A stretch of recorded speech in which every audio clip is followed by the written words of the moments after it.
Fellow citizens of Southern Cameroons, my dear countrymen, today is the 10th of September in the year of our Lord 2019. My name, again, John Ba Akuro here. Yesterday, the 9th of September, I recorded a video in which I drew the attention of all the denizens of Southern Cameroons to the effect that the much heralded speech announced by Mr. Biya to be delivered today to the people of the Republique du Cameroun carried no promise at all for our people. I guess those of us who had the opportunity to watch that video today understand that there is absolutely nothing to ever expect from someone like Mr. Biya. Like I said yesterday, for over 38 years, he has done the same thing. Mr. Biya is 88 years old. You should not expect him to change at this time. As said, you cannot teach an old monkey new tricks. Mr. Biya is generally used to talking to himself. The only form of dialogue that Mr. Biya knows is manipulation. The only form of dialogue that Mr. Biya knows is denial. And the only form of dialogue that Mr. Biya knows is the use of brute force. And I am sure we have all realized even today that that is the only message that Mr. Biya brought to present to us. Before I go further, because some in his circle who were even so optimistic to tell me yesterday that there was a likelihood he could grant clemency, he could grant presidential pardon to our leaders who are in the dungeons of La Republique du Cameroun, and a lot of our compatriots who are in trouble must have seen for themselves today that, like Pharaoh, Mr. Biya's heart was hardened at the last minute, and he now came to do to us rather an expose on what is called clemency, on presidential pardon, and then reminding us that such pardon is unnecessary because it will destroy his heartline. Of course, this is all he says. The substance of Mr. Biya's speech is national dialogue set for the end of the month of September, and it will feature all segments of national life in the Republique du Cameroun, from politicians, civil society, armed groups, the military, the same diaspora that he is attacking and criticizing and insulting, and of course it will be presided at by the Prime Minister. Mr. Biya, I have always said, is a god. He cannot sit in such a setup with any other person to talk. Mr. Biya considers himself a demigod. That is why he can never come down from his pedestal to sit down and talk with anyone. I recalled in my conversation yesterday that in 1993, when this same issue came up, Mr. Biya dispatched the Prime Minister, and the Prime Minister at that time, of course he himself has said it, that since 1992, all the Prime Ministers, the marionettes, that he calls Prime Ministers, the figureheads, he calls Prime Ministers heads of government, have been from the Southern Cameroons. And so, when faced with this kind of circumstances, he sends them, go and spoil your name. That is what he did to Mr. Simon Achidi Achu, who in 1993 chaired the tripartite discussion. And don't forget that some of these things were even started with Mr. Sadu Ayatu, who is dead now as Prime Minister. And trust me, at the tripartite, it was still the same kind of thing. Dialogue with himself, with his état-major, with his dream team of all these old people that he has recycled over and over and over the years. That is the kind of dialogue Mr. Biya is proposing. That is the kind of dialogue Mr. Biya thinks will resolve the situation in the Southern Cameroons. And as I speak to you, because I said yesterday that Mr. Biya knows only the language of force, only the language of more war. There are trucks upon trucks of soldiers trooping into Bamenda, trooping into Boya, trooping into Kumba, trooping everywhere before the speech was made. And he knew he was coming to do another declaration of war on the Southern Cameroons. His Delegate General for National Security sent a message to all the field commanders to let them know that they had to be on dead alert, because they knew that when he speaks, it will be provocative. It will be absolute provocation, and so people might want to come out on the streets to protest, and they should meet more death.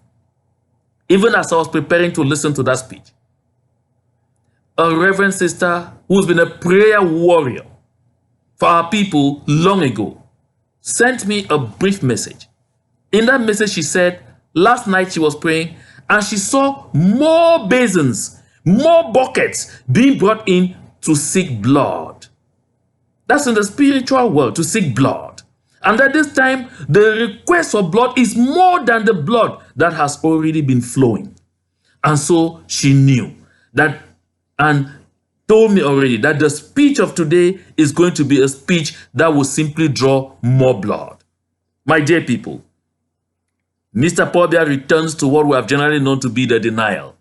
Recall, when the consortium was constituted and we were in request for a return to the federal system, Mr. Paul Biya's government was in absolute denial. They denied until at one point they were forced to accept, yes, what they called at the time an Anglophone problem exists.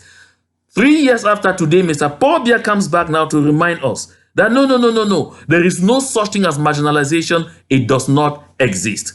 He tells himself, but why did we accept in the first place? So he returns to self-denial. And that's why he says there is no marginalization in national life, because since 1992, all prime ministers have come from either the northwest or the southwest regions, as he called them. And so he says there won't ever be enough duty posts to satisfy all regions, all divisions, all villages, all families in the country. Of course, there are only enough posts to give to people in his region. From one division, Zoitele, at least 5 ministers. For those, there will be enough space. But for the rest of the country, no, they can't be. At least he's talking here about people. Because in other parts of that country, the kind of beings that exist there are not people. My fellow countrymen, I'd like us to take a careful look, therefore, at this kind of speech. And he says, Cameroon will remain one and indivisible. Of course, he passes along the line and doesn't even say decentralization that he's talking about is starting tomorrow. He says, as soon as possible, measures will be taken to ensure that decentralization is put in place to serve as a palliative to our problem. He says the Constitution gives him powers to grant pardon, but granting such pardon to people he calls criminals will simply be very, very unacceptable. So the long and short is that Mr. Paul Biya says, as a matter of fact, this is time for more war. And so this is a message to all those who have been talking federalism, a message to all those who have been believing that they can ever live better in a one Cameroon under Mr. Paul Biya, to understand that chicken are definitely just coming home to roost. So Mr. Paul Biya asks the question, with whom shall he dialogue? With whom shall he negotiate? And says that there is a certain fallacy going out there talking about genocide in the Southern Cameroons. Of course, how can it be considered genocide when Mr. Paul Biya, first of all, doesn't see the people of Southern Cameroons as human beings?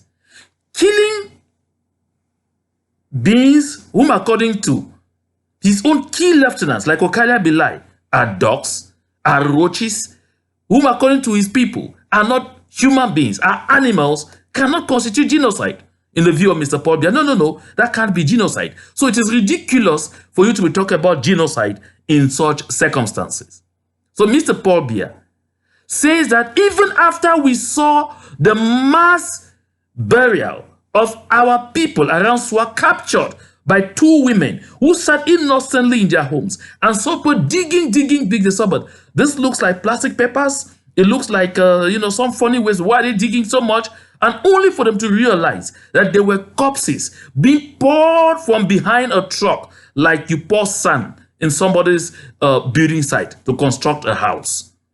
Those two women we are told have now been disappeared. Mr. Paul Biya says even that doesn't constitute genocide. And now he has done what I said yesterday he was going to do. Called for a grand national dialogue that will take place at the end of the month of September. And that grand national dialogue will be conducted by the Prime Minister. That is Mr. Paul Biya's dialogue with himself. I said yesterday that if you were doubting who Mr. Paul Biya plans to dialogue with, check the composition of ELECAM. Check the composition of the National Constitutional Council. I think today we are all clear and we're all agreed on that. And so Mr. Paul Biya again says that he wants to give food to his close collaborators by way of mission allowances. That is why, according to him, Mr. Prime Minister has started dialogue through his visits to, Bamenda, Boya, and Kumba, and getting captive audiences around markets. So that was a dialogue he had commenced, and which is a very good sign that he picked on. And so he says Mr. Prime Minister will have to move around and do more consultations. If you recall clearly, in 2017, Mr. Paul Biya sent delegations of his collaborators out of the country to meet Southern Cameroonians and other Cameroonians in the diaspora. They were in Germany. They were in the United States of America. They were in Canada. They were in Nigeria. They went everywhere. And what was the result? What did they go back home with? Nothing. And today, it is the same thing he's proposing. He has sent people out of the country over and over. And he even says a lot of us in the diaspora are no longer Cameroonians. So what is the use sending people to come talk to individuals that you consider are no longer your nationals? What is the use? I said Mr. Paul Biya is a drama king, that his government is a government that is used to buying time. And so this is a purchase of time again. And this takes me to one very important thing. For those who consider that Mr. Mbakuro was mad, when I kept talking about the fact that the so-called Swiss-led initiative was a lie, was a manipulation, was a distraction, was a move simply meant to give Mr. Paul Biya more time to continue killing our people, today you cannot begin to understand. I guess today you agree with me. If you heard Mr. Paul Biya's reference to international partners and friendly countries, he simply said there are a lot of friendly countries that have demonstrated interest in seeing how to resolve these problems. And so there's been a proliferation of initiatives. He didn't even honor the Swiss government by mentioning the Swiss-led initiative by name. No, said the proliferation of a lot of initiatives. And in the end, in a kind of way, simply said, anyway, thank you for expressing interest. It was good at least talking to you. It was good doing business to you. So it is dismissed and it is shelved. After 2 months of the marriage, and I want that all these talks about Swiss-led process, Swiss-led initiative, and when the HD went to Cameroon, the delegation went to Cameroon, I noted that once they were relegated to meeting the Prime Minister, head of government, that was the end of the business. Doubting Thomases still didn't understand. I guess today we are all witnesses to it. And so Mr. Paul Biya finished and went on now to do what he's known to do best, try to blackmail Western countries that have shown genuine concerns against exactly the evil treatment that he's handing down to the people of the Southern Cameroons. He's been used to blackmail all this while. That is why today again, he returned to the blackmail by saying he is wondering if these countries that continue to keep Southern Cameroon's nationals and leaders in their various countries really mean good for the people of the Southern Cameroons, for the people of what he calls the Northwest and Southwest regions that his soldiers are killing. Mr. Paul Biya considers that if the Western world, countries like the United States of America, the United Kingdom of Great Britain and Northern Ireland, Canada, and all the other world powers, Germany, Russia, that have called to say there should be an end to the killings, he considers that these countries are disturbing because they don't realize that the massacre is taking place on animals and not on human beings. That is the message Mr. Paul Biya passes across to these Western countries. And he goes ahead to tell the people in the diaspora, I am waiting for you here very firmly. I will teach you a lesson. Dare step your leg back home. Continue what you are doing. That is the message. And again, he forgets that he is not dealing with a people without leadership. He calls the leaders of the Southern Cameroons liberation movements self-proclaimed individuals and claims that therefore he has no one to dialogue with. Yet, the same Paul Biya's government has been sending emissaries, both from the Secretariat General of the Presidency, from the Civil Cabinet, to try and get in touch with us. I said it. There is Mr. Fu Jonathan Mejingni, Mr. Fu Callistus Gentry, and Atanga Ponji, including Mr. Peter Abeti, who have been struggling to move from one area forest to see if they could meet some of the leaders or some of the commanders of the various self-defense volunteer groups to propose, in some cases, $200,000 to be created for them in offshore accounts so that they should give up the struggle. This is not a government that is interested in solving a problem. This is not a government that is interested in ensuring lasting peace, in ensuring permanent peace. This is a government that is rather prepared to continue slaughtering people. So Mr. Paul Biya definitely has today put an end to the Swiss adventure. And I think this is a reminder to all of us, as I've always said, that our key weapon will be for us to once more consider coming together absolutely to make sure we continue to let the world know exactly what we want, to let the world continue to know exactly what we are going through. The time for us to come together much closer is now more than ever before. Southern Cameroonians, my fellow countrymen and women, today is a very defining moment in the struggle of our people for freedom. Self-determination is a right. The entire world is aware of that. We are not the first group. We are not the first people to go through this kind of situations. This is why we must remain strong. Mr. Paul Biya says the international community has very high expectations for the dialogue he has announced. But of course, he means a dialogue he has announced with himself.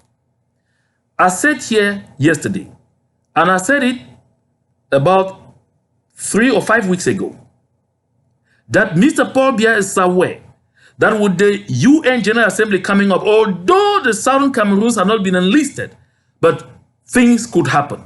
He had been warned that there could be consequences. This is Mr. Paul Biya's way to circumvent. After he struggled in vain to force the return to normal with back to school, after he struggled in vain, sent truckloads of soldiers to cut children from homes and force them to schools against their will, he now said the only other thing to do is to come here and try to blackmail the international community. The speech Mr. Paul Biya made today is not addressed to Southern Cameroonians, not even to Cameroonians. That speech is addressed to the international community. My dear people, today we are now more aware than ever before that the task before us is enormous. Those who were already getting tired, I think this is the moment for you to get reinvigorated, to get strengthened once more, and to know that this liberation struggle is just about to begin. My dear people, for those of you who went to sleep on your laurel, thinking that the fight put up by those of us, the restorationists, was going to yield federalism to some of you who believe in federalism, you have of course seen for yourself today that even that Mr. Paul Biya is not ready to concede to you. The form of his state remains inviolate.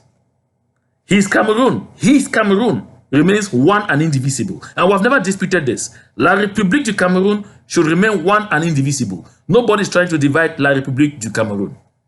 Because of course that country does not include the Southern Cameroons. This is clear. And now, Mr. Paul Biya brings back his victor's peace feat by calling on all self-defense volunteers to simply drop their weapons and go to his so-called disarmament centers. Of course, he received money from his friend, Mr. Antonio Guterres, to reinforce that. And so, he says, simply drop your weapons, and if you don't, you will be crushed. And of course, he doesn't just speak. He moves into action. Because I say, as I'm speaking, truckloads upon truckloads of soldiers are pouring into Bamenda, pouring into Kumbo, pouring into Boya, pouring into Limbe, pouring into Kumba. My dear people, we must remain strong. As you listen to this video, know that all the leaders of all the liberation movements of the Southern Cameroons are meeting right now, are converging right now to come out with a joint response to Mr. Paul Biya's address. May the Holy Spirit of God continue to guide us. But most importantly, you heard about the blood test of the Biya regime. Prayer remains the key, even as we do everything possible to unite. Even as we do all possible to once more come closer together. We have generally already been united with the creation of the Southern Cameroons Liberation Council. And we've been working so much in tandem. So the few who are yet to come into this bigger forum shall definitely in the days ahead come in. And we shall all sit together again around one table and work for the benefit of the ordinary people of the Southern Cameroons. My dear people, we have to remain strong. Especially when you pray, don't forget Psalm 91. Don't forget Psalm 23. Don't forget Psalm 35. If you can't read all of Psalm 35, do verses 1 to 10. To God be the glory.